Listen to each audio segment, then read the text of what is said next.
Hey guys, Dr. Giovanni Calise here, and in this video, we are going to speak about some of the world's largest brands. But more importantly, how can you create a powerful brand for your business? So if you haven't done so already, hit that like button, subscribe to the channel. So let me ask you a question. Think of Chick-fil-A. So when you think of Chick-fil-A, what comes to mind? Well, some of you might think the courteous hospitality with the staff. Some of you might think those absolutely delicious waffle fries and chicken sandwiches. Some of you might also think of those corny but pretty funny and hilarious billboards where a cow with funky handwriting is telling you to eat more chicken. But here's something that's interesting is when we think of Chick-fil-A, chances are for the most part, we are all thinking about the same exact thing. Now here's the important question. When people think about your business, what comes to mind? What are they thinking of? Are they thinking of the same exact thing? Or do they think various other things? In their perception, is it what you want them to think of on the brand? Or are they thinking something else? So today what we're going to talk about is why is a brand so important? Why is it so powerful? But more importantly, you as an entrepreneur, what can you do on a daily basis to make sure you have a powerful brand to connect with your target audience? So what we want to do right now is first talk about what is a brand. Just like anything in marketing, when you ask 5 different people, you're going to get 5 different responses. So what is a brand? Well, when you simplify it as much as possible, all a brand is what is the perception that your target audience has about your business. Now, let's break this down a little bit. Notice how I did not say, what do you want your target audience to think about your business? Or what do you say your target audience should think about your business? Or how you see your business? I did not say any of that. What I said was, what is the current perception of your target market on your business? What is their perception? So this is pretty dynamic because it means a couple of things. Number one, what it means is you have to do a good job to convince your target audience, hey, this is what I want you to think of when you deal with my brand. You also have to have enough consistency so that when a target audience interacts with your brand, they have the same appeal. So now that we know what a brand is, why is it so important? Well, we got a couple of different reasons. Number one, your brand is your reputation. Now think about you individually. You might have a reputation of being a hard worker. And maybe that reputation of you always being the first one at the job, the last one to leave, always being one of the hottest workers in the room, maybe that helps you get where you are right now in your career. Maybe you have the reputation of getting stuff done. When the impossible is in front of you, you're the one that's able to knock down all walls, bring people together, and get something accomplished. And maybe because of that reputation, you are where you are in your career. Some of you might be in sports, and you were the person that could actually close the deal in the 4th quarter when the game was on the line. You're starting to see the point here. So what is the reputation of your brand? Not only in your eyes, but more importantly, in the eyes of your target audience. Here's another thing. If you have a powerful brand, and your consumers enjoy the experience, they're going to come back to you time and time and time again. Chick-fil-A has a very loyal following. Apple has a very loyal following. These are both examples of some companies that no matter what product they put out or what time of year it is, they're always getting their current customers to repurchase from them. So that's really important. The other thing is it enhances your marketing efforts. Marketing is expensive. It is expensive to pay to get your message out there. Well, here's what happens if you have a strong brand. Number one, consumers already know who you are, so that's going to save you money on marketing. Number two, consumers already know what type of experience they will encounter when they engage your brand. That is going to save you on marketing. And here's another important reason. What's going to happen is if a consumer engages with your brand and they have a positive engagement, they are going to tell other people in their segment. Remember the video on segmentation when we talked about the importance of your segment interacting and speaking to each other. This is what we're talking about here. You want an individual to have a positive experience with your brand, so now they openly talk about it. Now, these three elements alone, your reputation, consumer loyalty, and magnifying your marketing efforts, that illustrates how important it is for you to have a strong brand. Now, you could be a local mom and pop retail establishment, or you could be a manager or an executive of a multi-billion-dollar international company. It's still the same. The way that your brand is magnified is extremely important.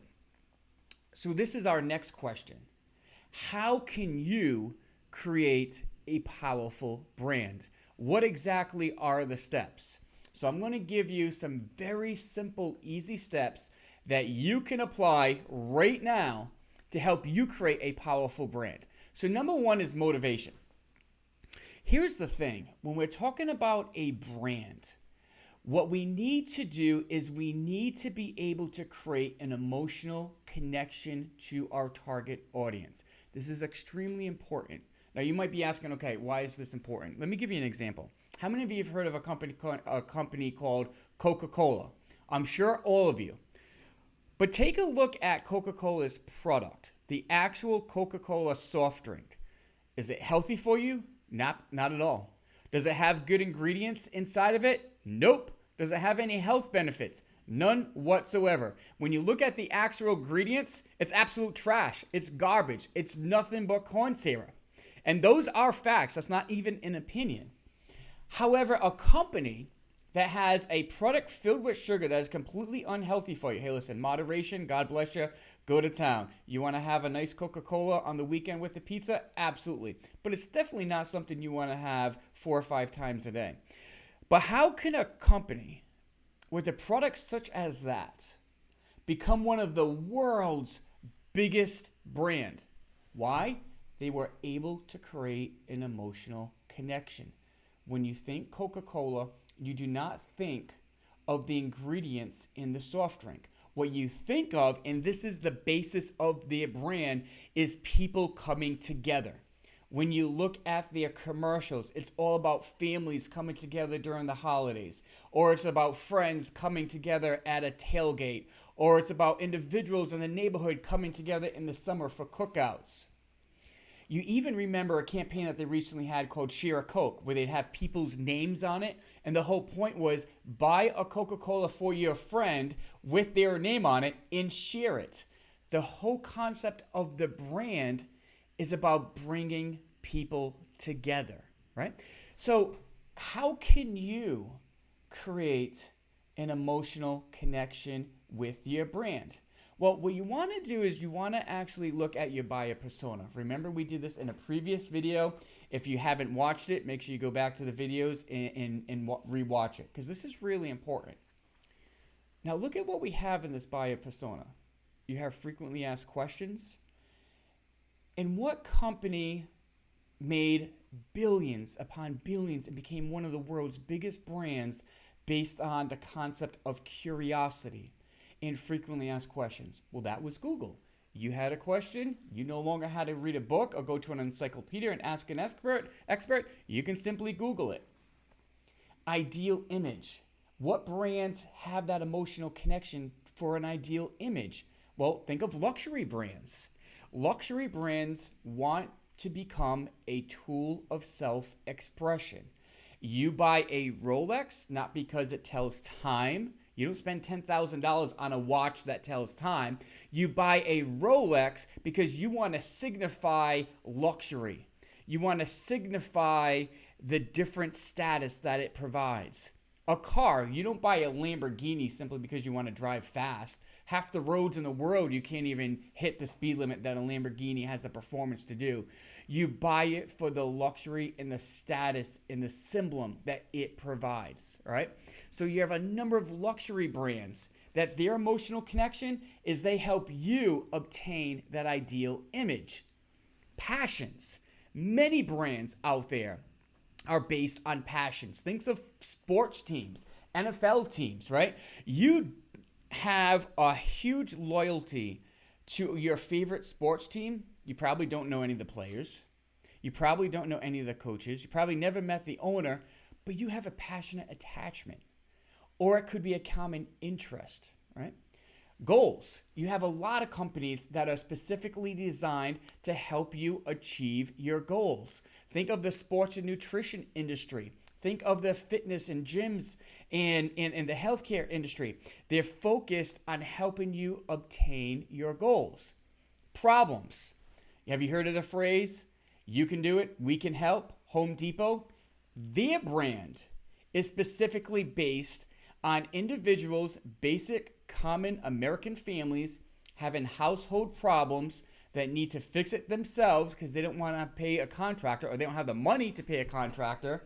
So they need to overcome that problem. And Home Depot's slogan is, you can do it, we can help. So here's the question for you.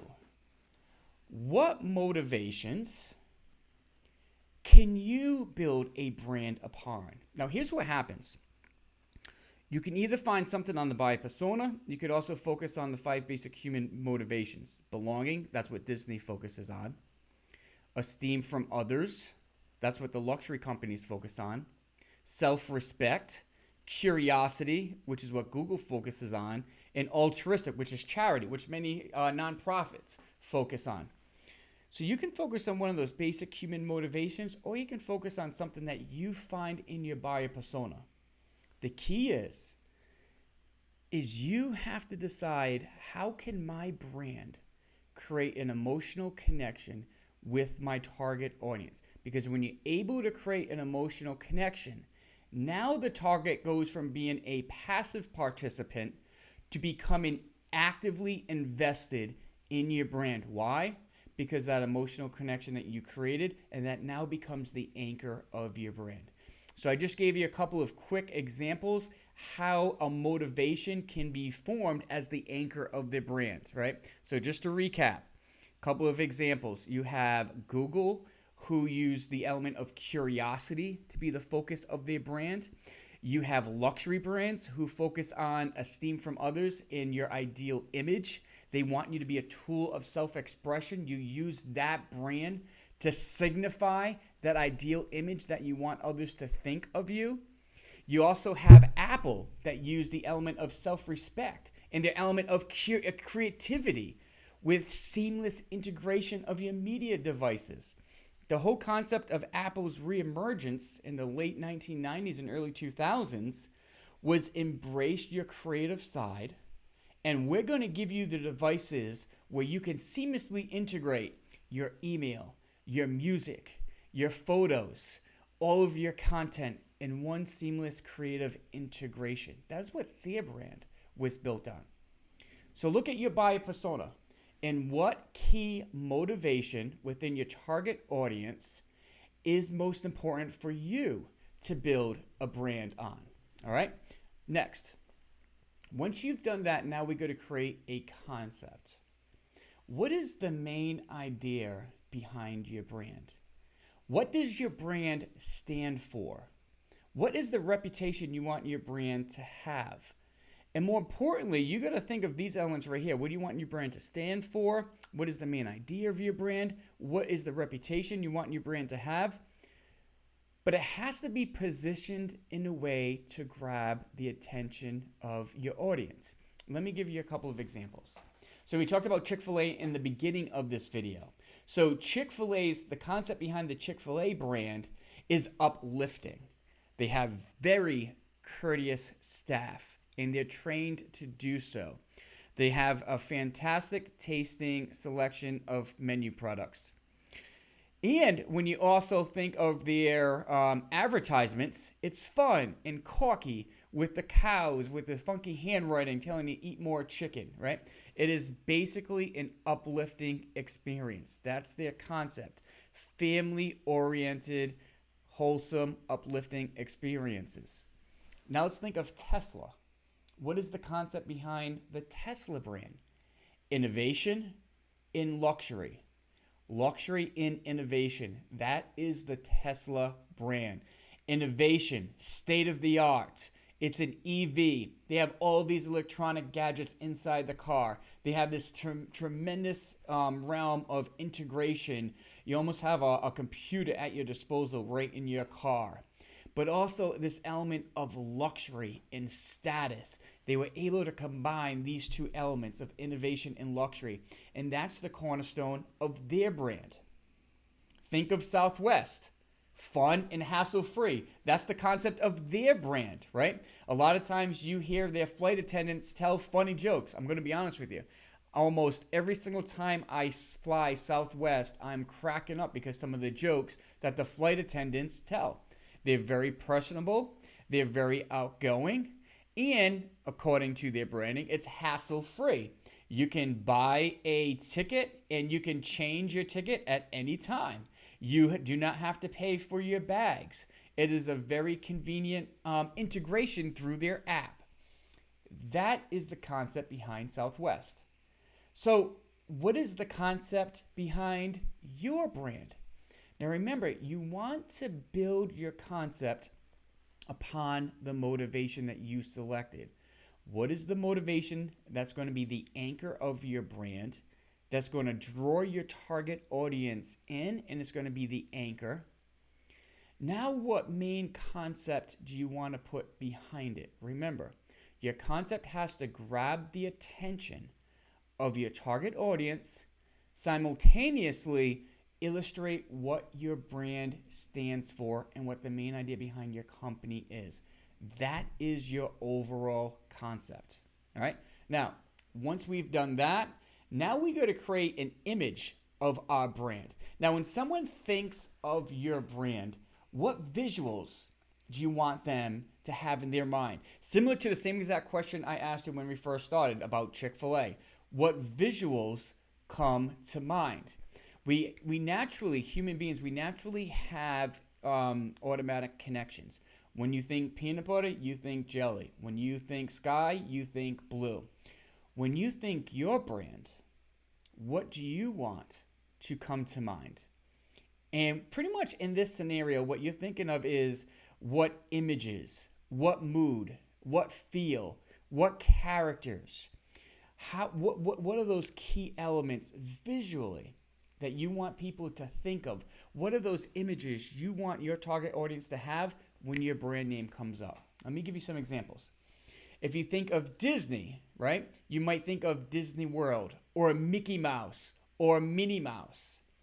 When you think Under Armour is known not only having celebrity athletes as endorsements, but they go for the top athletes in a sport. Steph Curry, Tom Brady, The Rock, not just regular pro athletes, but MVP level athletes. That is their visuals.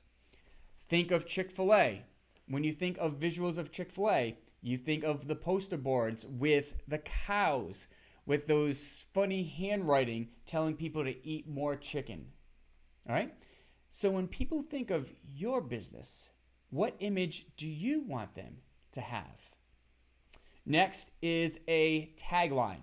So what a tagline is it's a short phrase. It needs to be catchy. It needs to grab their attention, and it needs to reinforce your brand that you've had so far. All right? McDonald's, I'm loving it. Home Depot, you can do it. We can help. All right? What tagline, what phrase can signify your business in just a couple of words? You can also turn your tagline into a hashtag if you want, if you're going to integrate social integration with your campaigns. Next is hex. This is really important. Remember an image we talked about, what is the mood? What is the feel of your brand? What is the visuals of your brand? Well, we need to make sure that that mood and those visuals are consistent. And in order for that to happen, you need to identify exact colors and a color scheme for your brand. And what you want is not only the name of the color, but you also want what we call a hex number. This is a specific code that illustrates a specific shade. So for example, I have a light gray jacket on. I also have a black shirt. This right here is blue and white. But how many shades of gray are there? This is more of a lighter gray. You might want a darker gray. So what a hex code is a specific code that signifies a specific shade. So whenever you hire a graphic designer, if you give them what your hex codes are, they know exactly what shade to have. If you're always using the same color code in all of your content, it helps you to be consistent. So here's what you want to do here. You want to think of anywhere from 2 to 3 colors, on occasion maybe 4, but you want to think of 2 to 3 colors that are the primary colors of your brand. And then what you want to do is you want to find what is the hex code for the exact shade of that color that you want. Write that hex code down, make sure it's in a file, and every single time you create advertisements or promotional messages for your brand, you want to make sure you're using those colors. Remember, your brand is about the perception that your consumer has. And the only way you're going to build that perception is through consistency. And having a hex code for your brand colors helps you obtain that consistency of the look, mood, and feel of your brand. Next, fonts. When you have text in your communications, whether it's your website or your advertisements or your social, what fonts are you going to use? Again, we need to build consistency here, all right? So on average, you're going to have 3 main fonts. Number 1 is going to be your headline font, which could also be the font that you use in your logo. That's number 1. Number 2, you're going to use your subheader font. So if you have your logo font, your subheader font might be the headline of your advertisements or communications. And then you need a font for regular text in the body, all right? So you need a font for the logo, a subheader fonts for the headlines of your content, and then a body text that you use for average text, all right? Again, you want these identified. The concept here is to build consistency. We need to build consistency, all right? So this is what you want to create. This is the end goal. You want to create a brand profile. So you notice on the left, I have motivation. What key motivation are you going to use as the anchor of your brand to build an emotional connection to your target audience? Concept. What is the concept of your brand? What is the main idea of your brand? What does your brand stand for? But how are you going to position it in a way that's going to grab the attention of your target audience? Image. When someone closes their eyes and thinks of your brand, what image do you want them to have? What are those visuals? What is the look, the mood, and the feel that you want visually to appear? In the middle, you see how I have the logo design. So whatever your logo is, you want that smack dab in the middle.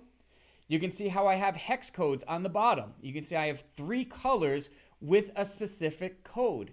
Those codes are unique to those shades of colors. On top, I have tagline to the top right.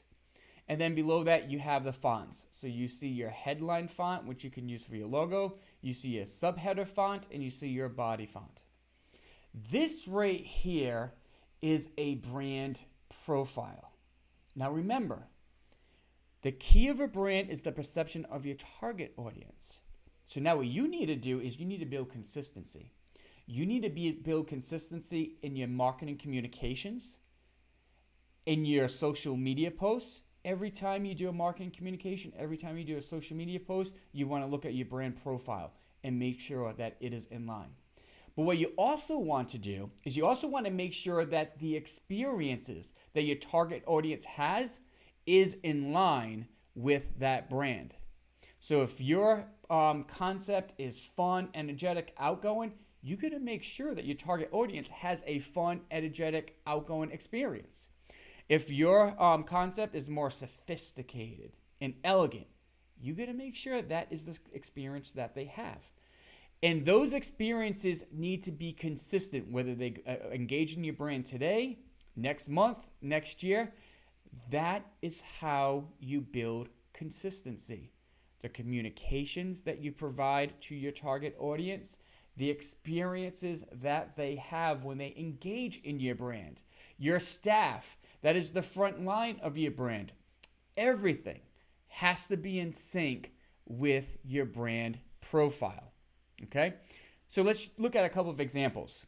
Here is Chick-fil-A. What can we say about the Chick-fil-A brand? Well, we already talked about it a little bit. It's uplifting. It's fun. It's wholesome. It's light. You have your very tasty, delicious menu items on the top left and in the top center. And then you have this concept of, this imagery of cows in funny situations with real bad handwriting, pretty much asking you to eat more chicken. Remember, the concept is uplifting, family fun, positive experience. The imagery that they want you to have is these cows telling you to eat more chicken with these delicious food menu items. You can see consistency here. Same text, same color scheme, same imagery. Do you notice the consistency? That's what you need in your communications. So just so you know, these pictures that I'm showing you is from their Instagram page. I just took a snapshot of their Instagram page. So you literally have 1, 2, 3, 4, 5, 6 posts in a row, all illustrating the same brand reinforcement. Here's another example. Under Armour. What did we say about Under Armour? Remember when we talked about the image of Under Armour, not just any athletes, but they wanted MVP style athletes. So you have Steph Curry on the top right. You have The Rock on the bottom. You have the coach from Notre Dame. You can see the consistency, the same look and feel. You have the same color schemes, the same logos, the same concept. Now this is from Hobby Lobby. What is Hobby Lobby's brand built upon? Well, when you think of Hobby Lobby, the motivation that they're playing on more than anything is belonging, bringing people together. You want to bring people together at your house and have it decorated for that get-together. When you think of the holidays, you want to have family come together and unite in a nice decorated house. Family and friends come together for an arts and craft day, right? So their motivation is built on belonging, bringing people together. Okay, so now what is the concept of Hobby Lobby? It's a little bit nostalgic, isn't it? It has that old country farm feel in their decorations, in the decor. And you can see that illustrated in their different posts over here. Very festive, very seasonal. That is the concept. And when you think of the image, really it's the same thing. It's that old farm town, country, good old Americana decoration and decor. And you see that illustrated with the decorations and the color scheme. The look and feel and the mood is all the same. All right? So now you've seen a couple of examples. Now it's time for you to get to work. Here are the steps. Really simple. 1, 2, 3. Now all you need to do is build your brand profile. Make sure everyone in your organization knows exactly what it is. Build that consistency in your messaging and your experiences. And pretty soon you're going to have a powerful brand yourself. All right, guys. Have a good one.